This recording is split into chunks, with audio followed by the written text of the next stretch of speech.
Hello guys, स्वागत है अपना यूट्यूब चैनल द साइंस जिनमें हम बात करें थे चैप्टर वंशागति और विविधता के सिद्धांत। थोड़ा सा वीडियो आने में थोड़ी सी लेट हो गई है, इसके लिए आप हम क्षमा प्रार्थी है। देखो, आज हम जिन टॉपिक की बात करने वाले हैं उस टॉपिक का जो नाम है, सबसे पहले की टॉपिक का नाम है वो है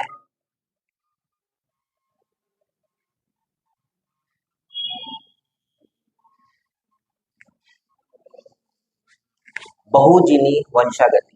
ठीक है, पॉलीजेनिक इनहेरिटेंस। अब इस पॉलीजेनिक इनहेरिटेंस का मतलब देखो क्या है कि अगर एक ही लक्षण को दो या दो से अधिक जीन अगर कंट्रोल करती है तो उसे हम क्या कहते हैं, बहुजीनी वंशागति कहते हैं। ठीक है, एनसीईआरटी में सिंपल सा एक डेफिनेशन दे रही इसकी, यदि एक ही लक्षण को बहुत सारी जीन या कह सकते हैं दो या दो से ज्यादा जीन अगर कंट्रोल करे तो उसको अपन क्या बोलेंगे, बहुजीनी वंशागति कहेंगे। इसका सिंपल सा जो एग्जाम्पल आता है वो आता है अपने क्या, मनुष्य की त्वचा का रंग।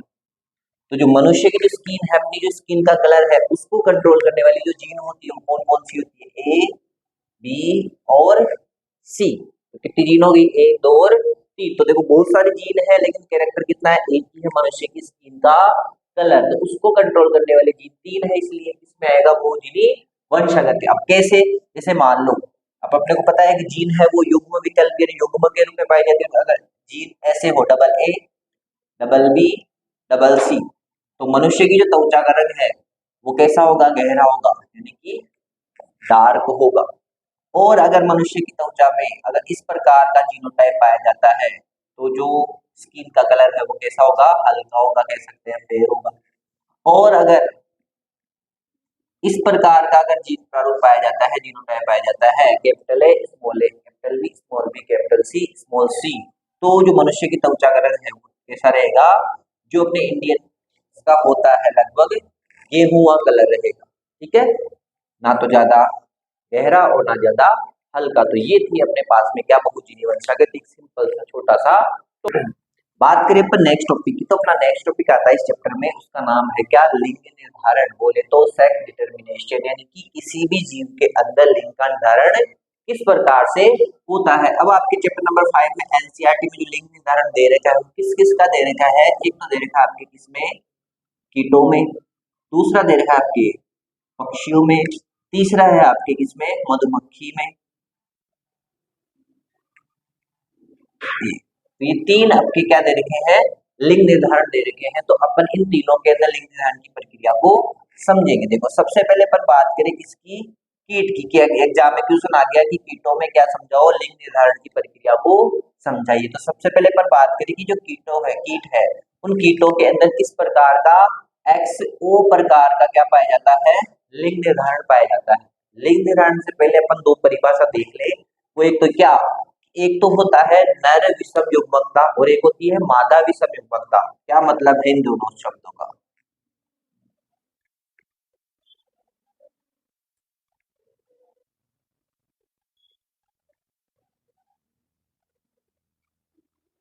देखो नाम से पता चल रहा है, ये खुद बोल रहा है चीख चीख करके कि मैं ये हूं क्या, कि अगर नर के अंदर युग्मक विषम हो, जैसे कि अपने ह्यूमंस में होता है कि ह्यूमंस के अंदर मेल में, मनुष्य के अंदर जो नर होता है उसके अंदर जो क्रोमोसोम पाए जाते हैं वो कौन से पाए जाते हैं, एक्स और वाई पाए जाते हैं। तो वो क्या हो गया, नर विषम युग्मक हो गया। और अगर मादा की देखें तो मादा में क्या होते हैं, एक्स एक्स, तो वो क्या हो गई, समयुग्मकी हो गई। तो इसलिए लिंग का निर्धारण वो करेगा जिनमें विषम रहेंगे। तो यहाँ पर अपन मनुष्य की बात करें तो मनुष्य में लिंग का निर्धारण कौन करेगा, नर करेगा, क्योंकि नर में युग्मक कैसे है, विषम है। ठीक है, तो ऐसे ही अपन आगे भी देखेंगे कि अगर मादा के अंदर अगर युग्मक विषम और नर के अंदर अगर सेम रहते हैं तो वहां पर लिंग का निर्धारण कौन करेगी, मादा करेगी। तो ये होती है नर विषम युग्मकता और मादा विषम युग्मकता। देखो अब कीटों की बात करें तो कीटों में किस प्रकार का, XO प्रकार का क्या पाया जाता है, लिंग निर्धारण पाया जाता है। जिसमें अपन बात करें किसकी, नर, तो नर में तो होते हैं कौन से क्रोमोसोम, XO प्रकार के, और जो मादा कीट होती है उसमें होते हैं कौन से, XX प्रकार के। अब दोनों का जब अपन क्रॉस करवाते हैं तो क्रॉस करवाते तो देखो क्रॉस कैसे करवाते हैं अपन, इससे गेमेट्स बने XO XX, इसका इससे करवाया क्या बना XX, इसका इससे करवाया क्या बना XX, इसका इससे करवाया XO, इसका इससे करवाया तो भी XO। अपन देखेंगे ये दोनों किससे सेम है, मादा के, तो ये तो क्या बनेंगे मादा कीट, और ये क्या बनेंगे, नर कीट। इसके अंदर कीटों में लिंग का निर्धारण कौन कर रहा है, नर कर रहा है, तो इसको बोलेंगे अपन क्या, नर विषम युग्मकता। बात करें अपन दूसरा, कि दूसरा क्या है, पक्षी। तो पक्षियों की अपन बात करें यहाँ पर, तो पक्षियों में पाए जाते हैं कौन से प्रकार का, WZ प्रकार का लिंग निर्धारण पाया जाता है। इसमें बात करें अपन नर में, तो नर में तो होंगे ZZ, और मादा में होंगे क्या, ZW या WZ भी बोल सकते हो। देखो गेमेट्स बनाएंगे तो जेड जेड, इसका जेड डब्ल्यू, इसका इससे क्रॉस करवाया जेड जेड, इसका इससे क्रॉस करवाया जेड डब्ल्यू, इसका इससे क्रॉस करवाया जेड जेड, इसका इससे क्रॉस करवाया जेड डब्ल्यू। तो ये जो दोनों बने हैं आपके, ये किसके सेम है, नर, तो ये भी नर बनेगा, ये भी नर पक्षी, और ये दोनों क्या बनेंगे, मादा, और ये भी क्या बनेगा, मादा। इस प्रकार से किसमें, पक्षियों में क्या पाया जाता है, लिंग निर्धारण पाया जाता है। अब आप यहाँ पर देखोगे कि लिंग का निर्धारण करने में कौन ज्यादा जिम्मेदार है, तो वो कौन है, मादा। तो यहाँ पर क्या पाई जाएगी, मादा विषम युग्मकता पाई जाएगी, फीमेल हेट्रोगेमेट्स पाई जाएगी। देखो नेक्स्ट आता है आपकी कौन, तीसरा, तीसरी क्या है आपके, मधुमक्खी। तो मधुमक्खी में देखो एक विचित्र प्रकार का क्या पाया जाता है, लिंग निर्धारण पाया जाता है। कैसे, मधुमक्खी में जो लिंग निर्धारण पाया जाता है वो पाया जाता है अगुणित द्विगुणित प्रकार का, हैप्लॉइड डिप्लॉइड टाइप का, इसमें क्या पाया जाता है, सेक्स डिटर्मिनेशन पाया जाता है। वो कैसे, बात करें अपन मादा और नर, इसको अपन ड्रोन भी बोलते हैं। तो मादा के अंदर क्रोमोजोम होंगे वो कितने होंगे, 32, नर के अंदर क्रोमोजोम होंगे वो कितने होंगे, इसमें 16। यहाँ पर जो मादा है वो गेमेट्स बनाएगी मियोसिस से, बोले तो अर्धसूत्रीय विभाजन से, तो क्रोमोजोम कितने थे रहेंगे, 16। और ये जो गेमेट्स बनाएगा वो बनाएगा यहाँ पर कौन से विभाजन से, माइटोसिस से, बोले तो समसूत्री विभाजन से, इसलिए क्रोमोजोम कितने रहेंगे। अब क्या होगा देखो इधर, कि यहाँ पर ये अगर बिना निषेचन के ही ये किस में बदल रहा है, अगर किसी कीट में बदल रहा है, कीट मतलब मधुमक्खी में बदल रहा है, तो ये क्या रहेंगे यहाँ पर नर, मतलब 16 वाले। और अगर निषेचन हो रहा है, इसने अंडे दिए और अंडे में अगर बिना निषेचन की अगर कोई नया जीव बन गया तो वो तो क्या बना यहाँ पर नर। और अगर निषेचन हुआ, और निषेचन होने के बाद में जो मधुमक्खी बनेगी उसमें कितने क्रोमोजोम रहेंगे, 32, तो वो क्या बनेगी, मादा या फिर श्रमिक। आपको पढ़ा होगा कभी कि जो मधुमक्खी की पूरी कॉलोनी होती है, छत्ता होता है, उसमें 3 प्रकार के जीव पाए जाते हैं। 3 प्रकार कौन कौन से, एक तो होता है उसमें नर, एक होती है उसमें रानी, और दूसरे तीसरे कौन से होते हैं इसमें, श्रमिक। तो नर, रानी और श्रमिक, तो इसमें से श्रमिक और जो रानी है वो तो बनेगी निषेचन से, और जो नर होते हैं वो बेचारे किससे बनते हैं, बिना निषेचन के ही बनते हैं, जिनको बाद में जब काम नहीं होता लात मार करके इनको बाहर निकाल दिया जाता है। ठीक है, तो ये हो गया आपके क्या, लिंग निर्धारण।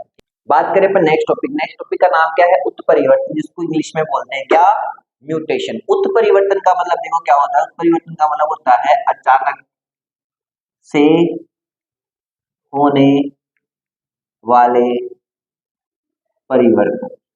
किसमें, ठीक है, किसी भी जीव की आनुवंशिक संरचना में अगर अचानक से कोई अगर परिवर्तन हो जाते हैं तो इन्हें क्या कहा जाता है, उत्परिवर्तन कहा जाता है, अकॉर्डिंग टू एनसीईआरटी। अब बात करें इसके प्रकार की, तो प्रकार देखें तो एक तो देखो उत्परिवर्तन जो हो सकता है वो किसमें हो सकता है, जीन में हो सकता है। दूसरा जो उत्परिवर्तन है वो किसमें हो सकता है, पूरे के पूरे क्रोमोसोम या गुणसूत्र में हो सकता है। तो उत्परिवर्तन कितने प्रकार के हो गए, 2 प्रकार के हो गए, जीन उत्परिवर्तन और गुणसूत्र उत्परिवर्तन। देखो क्या है इनमें डिफरेंस। जीन उत्परिवर्तन की बात करें तो इसकी परिभाषा नाम से पता चल रही है कि अगर म्यूटेशन किसमें हो, जीन में हो, तो उसे क्या कहेंगे, जीन उत्परिवर्तन। और अगर गुणसूत्रों की संख्या में अगर चेंजेस हो जाता है तो उसको अपन क्या बोलेंगे, गुणसूत्र उत्परिवर्तन कहा जाता है। अब जीन उत्परिवर्तन के कारण क्या क्या हो सकते हैं, किन किन कारणों से ये होता है, तो देखो किन किन कारणों से उसको, पहला कारण ये है कि पहला है विलोपन। विलोपन का मतलब होता है गायब हो जाना, यानी कि अगर कोई जीन किसी स्थान से हट जाती है, विलोपित तो हो जाती है, तो उस वजह से क्या हो जाता है, परिवर्तन हो जाता है। दूसरा इसका कारण है वो है निवेशन। निवेशन का मतलब है कि कोई नई जीन अगर आकर जुड़ जाए, किसी भी क्रोमोसोम में अगर नई जीन आकर अगर जुड़ जाती है तो उसे पर क्या बोलेंगे, निवेशन बोलेंगे। तीसरा कारण क्या हो सकता है, तीसरा कारण हो सकता है प्रतिस्थापन। प्रतिस्थापन का मतलब एक जीन की जगह अगर दूसरी जीन आ जाए तो भी उसको अपन क्या बोलेंगे, जीन उत्परिवर्तन। और चौथा इसमें आता है बिंदु उत्परिवर्तन। बिंदु उत्परिवर्तन को बोलते हैं क्या, पॉइंट म्यूटेशन। पॉइंट म्यूटेशन का मतलब देखो क्या है, अपन नेक्स्ट चैप्टर में बात करेंगे डीएनए वाले में, कि जो डीएनए होता है ये क्या किससे मिलकर बना होता है, अनेक न्यूक्लियोटाइड से मिलकर बना होता है इस प्रकार से। फिर इसके ऊपर एक और क्या जाएगा, तो अगर एक या दो न्यूक्लियोटाइड की वजह से अगर उत्परिवर्तन हो रहा है, मतलब यहाँ पर एक या दो नाइट्रोजन जो बेस पेयर है अगर वो हट जाए यहाँ से, तो एक छोटा सा बिंदु ही हटेगा, क्योंकि डीएनए डीएनए में ये छोटी सी जीन, और जीन में भी अगर इतना सा बिंदु अगर हट जाए, इतने से बिंदु पर क्या थे, वो न्यूक्लियोटाइड थे, तो अगर ये हट जाते हैं तो इसको अपन क्या बोलेंगे, बिंदु उत्परिवर्तन कहा जाता है। तो ये हो गए आपके बिंदु सॉरी जीन उत्परिवर्तन के क्या प्रकार, की किन किन कारणों से जीन उत्परिवर्तन हो सकता है। नेक्स्ट आ जाते हैं अपन किसमें, गुणसूत्र उत्परिवर्तन में। गुणसूत्र उत्परिवर्तन का मतलब होता है कि गुणसूत्रों की संख्या में क्या आ जाए, परिवर्तन हो जाए, तो उसको अपन क्या बोलेंगे, गुणसूत्र उत्परिवर्तन। बात करें इसके प्रकार की, तो इसके प्रकार है, इसमें पहला आता है क्या, असुगुणिता। असुगुणिता का मतलब होता है कि गुणसूत्रों की केवल क्या बदले, संख्या बदले। जैसे कि मान लो 2n था, 2n प्लस वन हो जाए, 2n प्लस टू हो जाए, 2n माइनस वन हो जाए, या 2n माइनस टू हो जाए, तो इस प्रकार के उत्परिवर्तन क्या कहलाएंगे, आपके असुगुणिता कहलाएंगे। अब इसको तो बोलेंगे, देखो 2 प्लस 1 ट्राई, 3 हो गई तो इसको बोलते हैं ट्राइसोमी। यहाँ पर 2 2 4, इसको बोलेंगे अपन टेट्रासोमी। एक दो में से क्या थे, इसको बोलेंगे मोनोसोमी। और ये निल यानी कि 2 में 2 तो जीरो, तो इसको बोलते हैं नलसोमी। इस प्रकार से गुणसूत्र परिवर्तन पाए जाते हैं। दूसरा जो इसका प्रकार आता है वो क्या आता है, सुगुणिता। सुगुणिता का मतलब है कि गुणसूत्रों का पूरा सेट ही चेंज हो जाए। जैसे मान लो नॉर्मली कंडीशन में गुणसूत्र कैसे अवस्था में है, 2n है, अगर 2n के क्या हो जाएगी, 3n हो जाए, 4n हो जाए, या n ही हो जाए, तो इस प्रकार का गुणसूत्र उत्परिवर्तन क्या कहलाएगा, सुगुणिता कहलाएगा। तो ये हो गया आपका टॉपिक क्या, उत्परिवर्तन, जिसके दो प्रकार थे, जीन उत्परिवर्तन और गुणसूत्र उत्परिवर्तन। ये जीन उत्परिवर्तन के कारण है, ये यहाँ पर गुणसूत्र उत्परिवर्तन के क्या है, प्रकार। ठीक है, तो अपन बात करें टॉपिक की जिसका नाम क्या है, आनुवांशिक विकार। इंग्लिश में बोले तो इसको जेनेटिक डिसऑर्डर।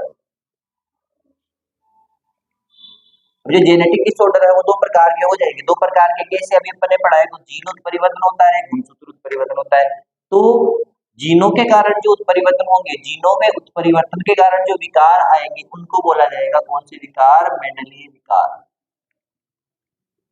यानी कि मेंडलिज्म डिसऑर्डर, मेंडलीय विकार कहा जाएगा। मेंडलीय विकार क्यों कहा गया, क्योंकि मेंडल ने जीनों के बारे में सबसे पहले बताया था। जीनों का नाम या जीनों की खोज कर सके तो वैसे जॉनसन को जाता है, लेकिन बताया किसने था सबसे पहले, तो मेंडल ने बताया था। तो मेंडल का जितने प्रयोग थे वो सारे जीनों पर आधारित, इसलिए जीनों में उत्परिवर्तन होंगे तो उनको कहा जाता है कौन से विकार, मेंडलीय विकार। अब मेंडलीय विकार में सबसे पहला आता है आपके क्या, हीमोफीलिया।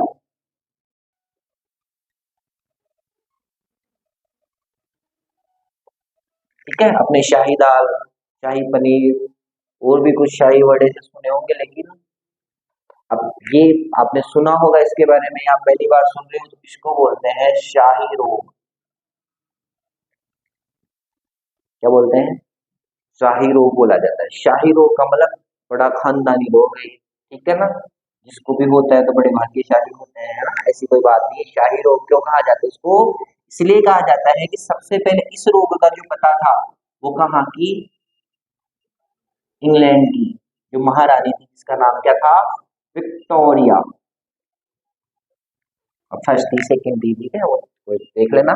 लेकिन जो इंग्लैंड की महारानी थी विक्टोरिया, उस विक्टोरिया के अंदर सबसे पहले इस रोग का क्या चला था, पता चला। और वो भी इसके अंदर नहीं, वो भी कैसे, इसके जो होते थे नाती वगैरह थे, जब उनमें ये रोग देखा, फिर ढूंढा गया कि आया कहाँ से ये रोग, तो आया कहाँ से देखा गया, तो कौन था वो, इसके अंदर सबसे पहले इस रोग का क्या चला, पता चला। तो महारानी में रोग का पता चला है, तो सीधी सी बात है भाई साहब, देखो रोग की भी इज्जत बढ़ गई, और रोग की इज्जत बढ़ गई, और इसका नाम ही क्या पड़ गया यहाँ पर, शाही रोग। ठीक है, अपन बात करें कि हीमोफीलिया में होता क्या है, इसके सिम्टम्स क्या है। सिम्टम्स सिंपल से है कि अगर किसी व्यक्ति के अंदर अगर हीमोफीलिया हो रहा है और अगर उसको थोड़ी सी भी अगर चोट लग जाती है तो ब्लड क्लोटिंग ना हो करके, रक्त का थक्का ना जम करके इसमें लगातार ब्लड निकलता रहता है, बाहर फ्लो होता रहता है। इसी को बोलते हैं अपन क्या, हीमोफीलिया, यानी कि चोट लगने पर रक्त का थक्का नहीं बनता, लगातार ब्लड बहता रहता है। अगर ज्यादा बहता तो व्यक्ति की मृत्यु भी हो सकती है। तो ये इसका लक्षण है। कारण क्या है, कारण ये है कि कौन से गुणसूत्र पर, एक्स गुणसूत्र पर उपस्थित किसी जीन में जब उत्परिवर्तन हो जाता है तो उस वजह से क्या होता है, हीमोफीलिया रोग होता है। बात कर ले अपन इसकी वंशागति की, इसकी वंशागति किस प्रकार से रहेगी। तो देखो, ये मनुष्य नर और ये रोगग्रस्त क्या है, मादा।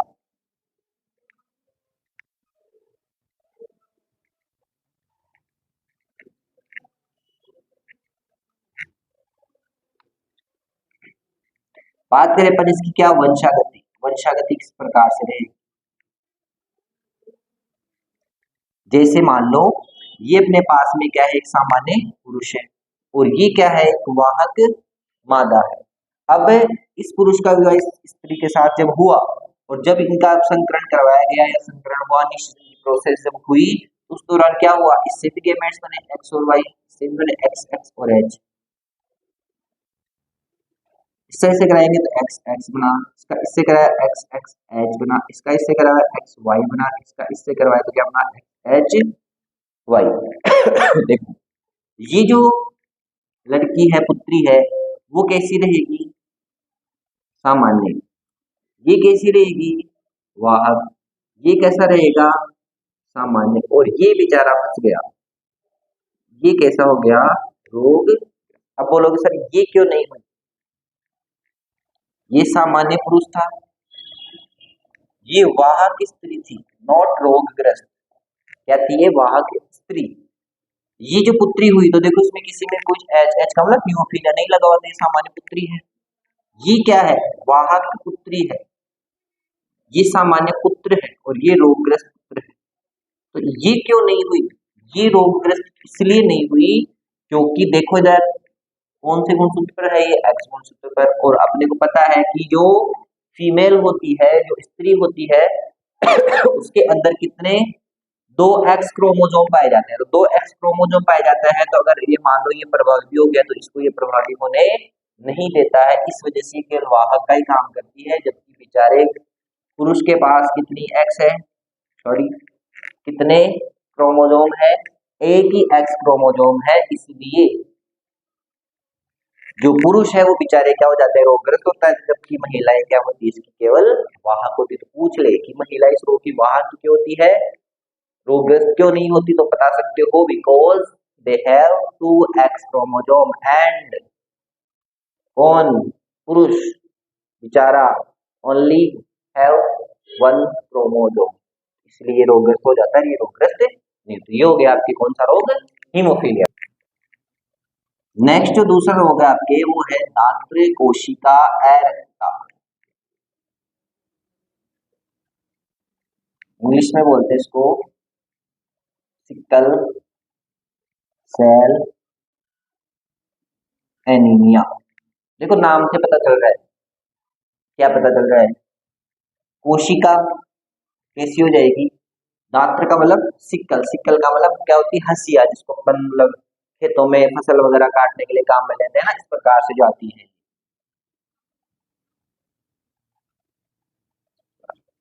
ये दांतली, जिसको अपन मारवाड़ी में बोलते हैं वो।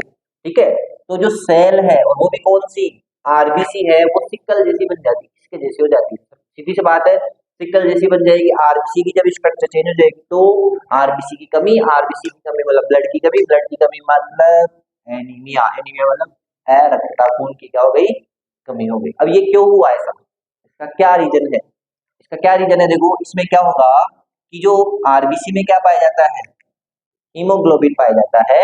उस हीमोग्लोबिन की कौन सी श्रृंखला में, जो बीटा श्रृंखला है, हीमोग्लोबिन में दो श्रृंखलाएं होती है, कौन सी, अल्फा और बीटा, ए और बी भी बोला जाता है उसको। तो उस बीटा श्रृंखला के जीन में क्या हो जाता है, परिवर्तन हो जाता है। तो बीटा श्रृंखला की जीन में जब उत्परिवर्तन होता है तो उस वजह से क्या होता है, हीमोग्लोबिन का काम क्या होता है, ऑक्सीजन के साथ में बंध बनाना, ऑक्सीजन के साथ में जुड़ना, ऑटो का परिवहन करना। तो जब श्रृंखला में क्या बोलते हैं चेंज हो गया, तो इस वजह से ऑक्सीजन का क्या नहीं कर पाएगा, परिवहन नहीं कर पाएगा, ऑक्सीजन की कमी आएगी, ऑक्सीजन की कमी आएगी तो आरबीसी का जो आकार जो मोस्टली कैसा होता है, राउंड शेप गोलाकार होता है, वो गोलाकार से कैसा हो जाएगा, सी आकार हो जाएगा। इस वजह से उसको अपन बोलेंगे क्या, दात्र कोशिका अरक्तता रोग कहा जाता है। पर बात करें कि दात्र कोशिका अरक्त रोग जो है वो अलिंग संलग्न रोग है, मतलब उसमें लैंगिक जो गुणसूत्र एक्स वाई उससे कोई लेना देना नहीं है। तो सीधी सी बात करें, जैसे मान लो ये तो पुरुष हो गया, ये एस का मतलब ये सिकल सेल एनीमिया, इनका जब विवाह करवाया जाएगा और जो पुत्र होंगे, जैसे मान लो इसका इससे करवाया तो क्या बना, एच बी ए, एच बी ए, इसका इससे करवाया तो क्या बना, एच बी ए, एच बी एस, इसका इससे करवाया तो क्या बना, एच बी ए और एच बी, इसका इससे करवाया तो क्या बना, एच बी एस और एच बी। ये हो गया क्या, संक्रमित। ये कैसे हैं, सामान्य है, और ये किसका काम करेंगे, यहाँ पर वाहक का काम करेंगे। ये सामान्य हो गया यहाँ पर, ये कैसा हो गया यहाँ पर, रोग। तो ये हो गई हीमोफिलिया, सॉरी दात्र कोशिका रक्ता रोग की क्या, वंशागति। अब इसमें देखो एक चीज इंपॉर्टेंट आती है, वो क्या, जिस किसी भी व्यक्ति को अगर सिकल सेल एनीमिया हो रहा है उस व्यक्ति को क्या नहीं होगा, मलेरिया नहीं होगा। क्यों नहीं होगा मलेरिया, क्योंकि जो मलेरिया रोग का जो परजीवी होता है, प्लाज्मोडियम होता है, वो किस पर तो संक्रमण करता है, अपने जाकर आरबीसी पर तो करता है। अब यहाँ पर आरबीसी खुद कैसी हो पड़ी है, हजारों पड़ी का आक्रमण किस पे करेगा, तो अपने अंदर जीवित नहीं रह पाएगा, जीवित नहीं रह पाएगा तो मलेरिया रोग से ग्रसित नहीं होगा। अब इसका मतलब ये थोड़ी है कि मलेरिया रोग नहीं करवाने के लिए अपन क्या करवा ले, सिकल सेल। ये तो एक फैक्ट है कि जिसको सिकल सेल एनीमिया है उसको क्या नहीं हो सकता, मलेरिया नहीं हो सकता। कहीं तुम देखो मलेरिया से बचने के लिए हम सिकल सेल एनीमिया करवा लेते हैं, ठीक है, तो चीज का ध्यान रखो। नेक्स्ट रोग की बात करते हैं, नेक्स्ट रोग की बात करें जिसका नाम क्या है, वर्णांधता। इंग्लिश में बोले तो इसको क्या, कलर ब्लाइंडनेस। एक तो होता है आपके नाइट ब्लाइंडनेस, नाइट ब्लाइंडनेस का मतलब क्या होता है, क्या, जब विटामिन ए की कमी हो जाती है तो व्यक्ति को कम प्रकाश में दिखाई नहीं देता, उसको बोलते हैं नाइट ब्लाइंडनेस, धुंधली रोग बोलते हैं। ये क्या है यहाँ पर, वर्णांधता। वर्ण का मतलब कलर, अंधता का मतलब ब्लाइंडनेस, यानी कलर में क्या नहीं कर पाता, वो डिफरेंस नहीं कर पाता है, ठीक है। वो भी ये भी इस प्रकार से कैसा रोग है, ये एक लिंग सहलग्न रोग है। जैसे हीमोफीलिया था वैसे ये है, वो ये भी कौन से गुणसूत्र पर, एक्स गुणसूत्र पर उपस्थित कोई जीन होती है जो किसके लिए जिम्मेदार है, जो शंकु कोशिकाओं के लिए। अब शंकु कोशिकाएं क्या होती है, दो प्रकार की अपनी आंखों में कोशिकाएं पाई जाती है, शंकु कोशिकाएं और शलाका कोशिकाएं। 11th क्लास के अंदर ये दे रखा है। तो शंकु कोशिकाएं दिन में देखने के लिए, कलर के अंदर डिफरेंस करने में काम आती है, जबकि शलाका कोशिकाएं है वो कम प्रकाश में काम करती, रात को देखने में काम आती है। तो यहाँ पर शंकु कोशिकाओं के अंदर कह सकते हैं कि इनको जो नियंत्रित कर रही जीन, उसमें क्या हो जाता है, उत्परिवर्तन हो जाता है, जिस वजह से व्यक्ति किस कलर में,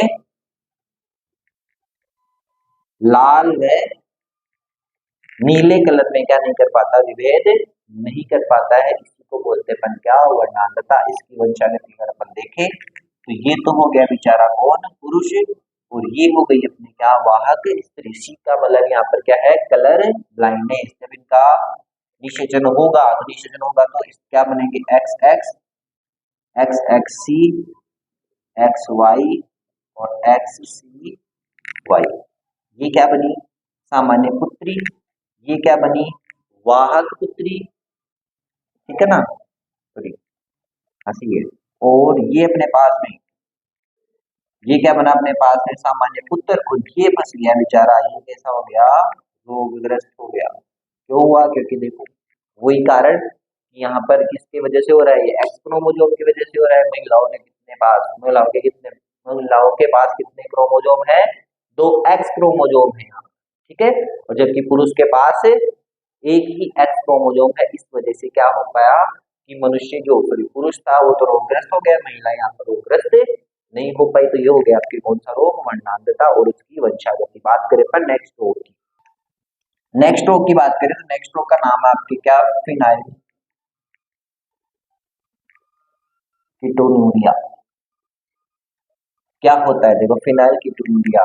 अब इस रोग की बात करें तो ये भी एक प्रकार से एलिक संलग्न रोग है, जिसमें एक्स वाई क्रोमोसोम से कोई लेना देना नहीं है। इसमें होता क्या है कि हमारे शरीर के अंदर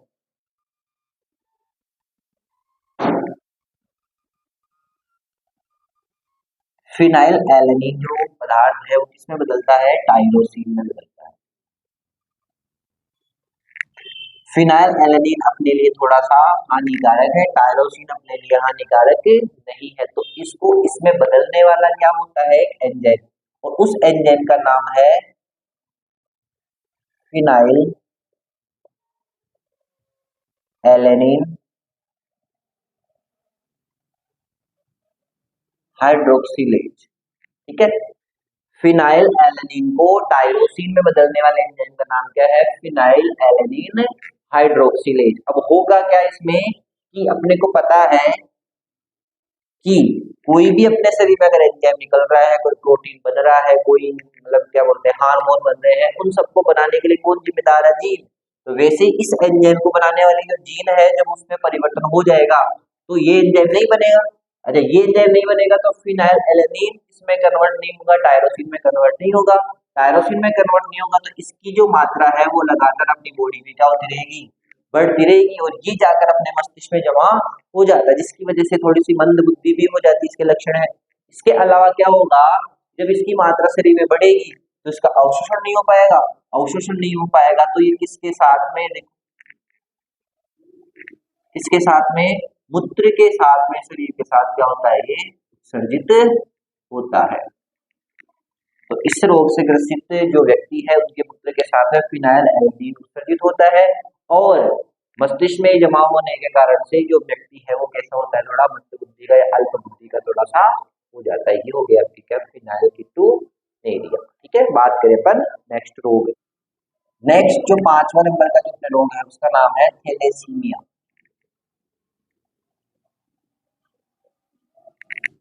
थैलेसीमिया ये भी एक प्रकार का एलेक्सेलर रोग है, जिसके अंदर क्या होगा, अभी अपने पढ़ा कि हीमोग्लोबिन जो होता है, उस हीमोग्लोबिन की दो श्रृंखलाएं होती है, कौन सी, एक तो अल्फा और एक बीटा श्रृंखला। तो इस अल्फा और बीटा श्रृंखला की जीनों में जब परिवर्तन हो जाता है तो उससे कौन सा रोग होता है, थैलेसीमिया रोग होता है। जिससे क्या होगा कि हीमोग्लोबिन नहीं बन पाएगा, सीधी बात है। तो हीमोग्लोबिन नहीं बन पाएगा तो डिपेंड करता है कौन सी में हो रहा है। अगर अल्फा वाली जीन में हो रहा है तो अल्फा थैलेसीमिया होगा, अगर बीटा वाले में हो रहा है तो कौन सा होगा, बीटा थैलेसीमिया होगा।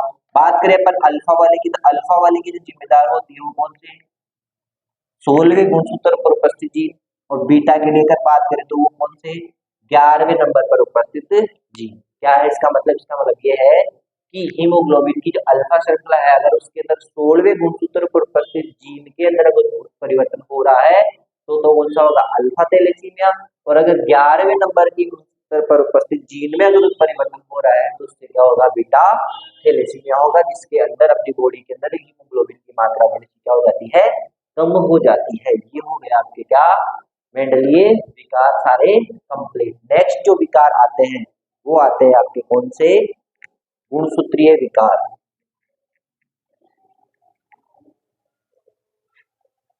देखो नेक्स्ट आते हैं आपके दूसरे नंबर के कौन से, गुणसूत्रीय विकार, जो आपके एनसीईआरटी में दे रखे हैं तीन। कौन कौन से दे रखे हैं, पहला तो है आपके कौन सा, डाउन सिंड्रोम, दूसरा है, दूसरा है आपके टर्नर सिंड्रोम,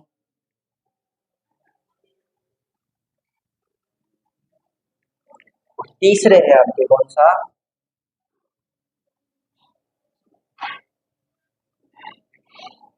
क्लाइनफेल्टर सिंड्रोम। देखो बात करें अपन इन तीनों की एक साथ ही तो क्या होता है, कौन से गुणसूत्र जिम्मेदार रहेंगे। देखो इसके अंदर जो डाउन सिंड्रोम है, डाउन सिंड्रोम में क्या होता है कि जो कौन से नंबर का, 21वें नंबर का जो गुणसूत्र है, उस 21वें नंबर के गुणसूत्र में क्या हो जाती है, ट्राइसोमी हो जाती है। ट्राइसोमी भी थोड़ी देर मैंने पढ़ा कि गुणसूत्र बढ़ जाएंगे, मतलब 21वें गुणसूत्र की पुनरावृत्ति हो जाएगी, 21वें गुणसूत्र दो बार आ जाएंगे। तो सीधी सी बात है, जो गुणसूत्र है वो टोटल वो कितने हो जाएंगे, देखो क्या होता है 44 + XY, अगर अपन मनुष्य की दर की बात करें, अब ये इनमें तो कोई परिवर्तन नहीं हो, लेकिन इनमें हो रहा है 21 पे आएगा, तो ये कितने हो जाएंगे, ये कन्वर्ट हो जाएंगे किसमें, 45 प्लस एक्स, टोटल क्रोमोजोम कितने हो जाएंगे अपने, 47 क्रोमोजोम हो जाएंगे। इसकी अगर बात करें, इसमें क्या होगा, जो एक्स गुणसूत्र है, ये जो एक्स गुणसूत्र है, इस एक्स गुणसूत्र की क्या हो जाती है, कमी हो जाती है। अब एक्स गुणसूत्र कमी होगी तो सीधी सी बात है, किसमें होगी कमी, कमी किसमें होगी, जिसमें दो एक्स क्रोमोजोम है, दो क्रोमोजोम किसमें होते हैं, महिला के अंदर। तो यहाँ पर ये तो नॉर्मल महिला, जब ये रोग हो जाए तो गुणसूत्र चेंज हो जाएगा, सेट वो क्या हो जाएगा, ओनली 44 में कितने गुणसूत्र रह जाएंगे, ओनली 45 ही रह जाएंगे। समझ गए ये।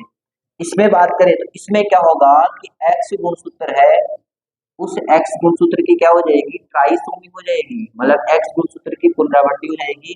किसमें होगी पुनरावृत्ति, जिसमें कम है, यानी कि ये जो रोग होगा वो तो होगा किसमें, पुरुष में, नर में, ये होगा किसमें, मादा में। तो इसमें नॉर्मल पुरुष तो ये है 44 प्लस एक्स में, लेकिन अगर ये रोग हो जाए तो क्या हो जाएगा, 44 प्लस एक्स एक्स वाई हो जाएगा। तो टोटल गुणसूत्र कितने हो जाएंगे, 47। तो ये सब तो इनके क्या थे कारण, 21वें गुणसूत्र की पुनरावृत्ति डाउन सिंड्रोम, एक्स गुणसूत्र की पुनरावृत्ति, सॉरी एक्स गुणसूत्र की कमी टर्नर सिंड्रोम, एक्स गुणसूत्र की पुनरावृत्ति या ट्राइसोमी को क्या होगा, क्लाइनफेल्टर सिंड्रोम। अब बात करें इनके क्या लक्षणों की, कि क्या होगा इनमें। जिस व्यक्ति के अंदर डाउन सिंड्रोम पाया जाता है वो व्यक्ति कैसा होगा, मंद बुद्धि वाले बच्चे होते हैं, मंद बुद्धि होगी, और उनमें कई प्रकार की जो क्या बोलते हैं प्रतिरोधक क्षमता है या कह सकते इम्यूनिटी है वो कमजोर होती है। इसके अलावा उनकी जो हथेली है, उस हथेली पर क्या पाई जाएगी, इससे बड़ी सी खांच पाई जाएगी, इसको बोलते हैं पाम क्रीज, तो पाम क्रीज पाई जाती है। इसके अलावा उनके जीभ पर भी खांच पाई जाएगी, उनका जो मुंह है हमेशा कैसा रहता है, खुला रहता है, मंद बुद्धि वाले होंगे। ये सब किसके लक्षण है, डाउन सिंड्रोम वाले के। बात करें अपन टर्नर सिंड्रोम, टर्नर सिंड्रोम देखो किसमें हो रहा है, मादा यानी कह सकते हैं स्त्री में हो रहा है। स्त्री में जब ये रोग हो रहा है तो सीधी सी बात है स्त्री के गुण कम हो रहे हैं, स्त्री का गुण कम हो रहा है, मतलब उसके जो मादा लैंगिक लक्षण है उनकी कमी होगी। और ऐसी जो महिलाएं हैं वो कैसी होती है, बंदे होती है। बंदे का मतलब जनन करने की उनमें क्या नहीं पाई जाती, क्षमता नहीं पाई जाती। बात करें पर तीसरा, देखो क्या हो रहा है इसमें, एक्स क्रोमोसोम किसको डिनोट करता है, मादा के लक्षणों को, वाई किसको करता है, नर के लक्षणों को। अब देखोगे कि एक एक्स इसमें एक्स्ट्रा आ रहा है, मतलब पुरुष में महिलाओं के गुण आ रहे हैं, और ये इसका लक्षण है कि इस रोग के अंदर पुरुषों में महिलाओं जैसे क्या आ जाते हैं, लक्षण आ जाते हैं। महिलाओं जैसे लक्षण आने का मतलब ये नहीं है कि वो संतान उत्पन्न करने लग जाएगा ना, इसका मतलब ये है कि महिलाओं के जैसे उनमें क्या होता है, स्तन ग्रंथियों का विकास हो जाता है। ये इसके लक्षण है, क्लाइनफेल्टर रोग के लक्षण है कि पुरुषों में महिलाओं जैसे लक्षण का आना, जैसे कि स्तन ग्रंथियों में वृद्धि, दाढ़ी मूंछ वगैरह कम आना, शरीर वालों की कमी होना, ये सारे किसके लक्षण है, क्लाइनफेल्टर रोग के। ये हो गए आपके क्या गुणसूत्रीय विकार। और इस चैप्टर के जितने भी टॉपिक थे, जो इंपॉर्टेंट टॉपिक थे, वो आपके पूरे हो चुके हैं। एक छोटा सा टॉपिक बचा है इसके अंदर, वो क्या है, इसमें वंशागति का गुणसूत्रीय सिद्धांत। वो 1 नंबर का प्रश्न वैसे ही पूछता है कि वंशागति का गुणसूत्रीय सिद्धांत किसने दिया था, तो वंशागति का गुणसूत्रीय जो सिद्धांत है वो दिया था किसने, सटन व बोवेरी के द्वारा। ठीक है, बामेरी भी नाम मिलता है इसका कई बार, सटन और बोवेरी द्वारा प्रयोग दिया गया था। इसके अलावा एक मॉर्गन का प्रयोग है, और मॉर्गन ने अपने प्रयोग किस पर किए थे, ये भी पूछा जाता है, तो किस पर किए थे, ड्रोसोफिला पर किए थे। उन्होंने एक वर्ड दिया था सहलग्नता, जब एक ही गुणसूत्र पर 2 या 2 से अधिक जीन पाई जाती है तो उसे अपन क्या कहते हैं, सहलग्नता कहते हैं। और बाकी इसके अलावा जितने भी इंपॉर्टेंट टॉपिक थे वो सारे इसमें आसानी से एकदम सिंपल भाषा में कवर हो चुके हैं। ऐसे ही वीडियो के लिए चैनल को सब्सक्राइब करें, वीडियो को लाइक करें, उसको ज्यादा से ज्यादा लोगों को शेयर करें। मिलते हैं आप नेक्स्ट वीडियो। Thank you.